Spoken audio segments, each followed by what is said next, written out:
अस्सलाम वालेकुम व्यूअर्स, कैसे हैं आप सब लोग। उम्मीद है सभी लोग खैर खैरियत से होंगे। जो मैंने किस्त नंबर 29 अपलोड की थी उसके अंदर बहुत सारे मुझे नीचे कमेंट आए कि मैंने इसहाक और कायनात का आज भी रोमांस नहीं दिया, तो ये काफ़ी उन्हें डिसअपॉइंटिंग लगा।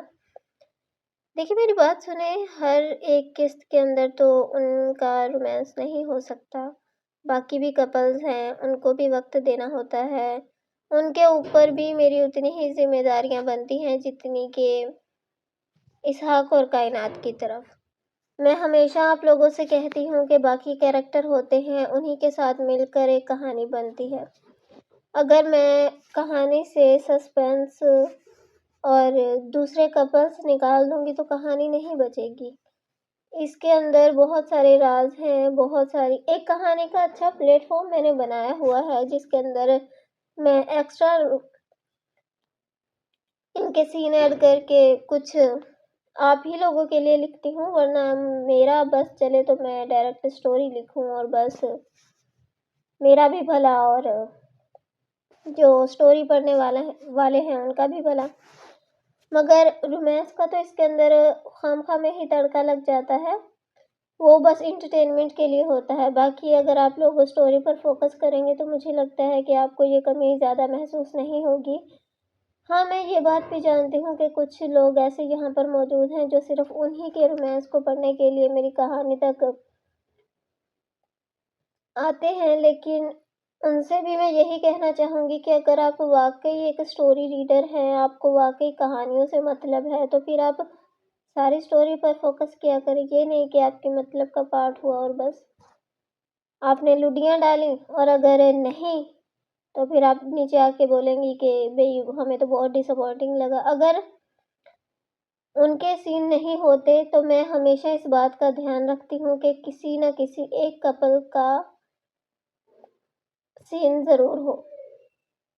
हर किस्त रोमांटिक होती है, चाहे तो आप लोग जाएं और हर एक किस्त पढ़कर देख लें, कोई भी किस्त खाली नहीं है। किसी न किसी कपल को मैंने इस तरीके से रोमांस के मूड में रखा ही रखा है ताकि आप लोगों का एंटरटेनमेंट भी ख़त्म ना हो और स्टोरी की तरफ से आप लोगों के जो इंटरेस्ट है, आप लोगों की इंटरेस्ट वो भी ख़त्म ना हो। लेकिन अगर आप लोग ये कहेंगे हमेशा, खैर चले छोड़े इस बात को, क्या पकड़े। अब तक के नॉवल में आज 30वीं किस्त है और आज की किस्त में भी उनका मैंने सीन रखा है। शायद ही कोई ऐसी किस्त है 2 या 3 मैक्सिमम, अगर मैं लगा लूँगी तो 4 किस्तें ऐसी हैं जिनमें मैंने उनका कोई रोमांस वाला सीन ऐड नहीं किया। बाकी हर किस्त के अंदर उनका कोई ना कोई सीन है और मतलब है।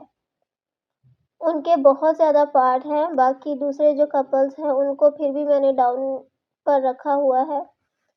अभी तो और भी कहानी खुलेगी और भी थोड़ा सा लॉन्ग चलेगा। जब मैंने आप लोगों से बोला था कि ये नावल मैं तकरीबन 50 किस्तों तक का लेकर जाऊंगी, हालांकि मेरा ऐसा कोई मूड नहीं था, लेकिन फिर भी मैंने इसके अंदर भर भर के सस्पेंस डाला और बहुत सारी स्टोरीज रखी।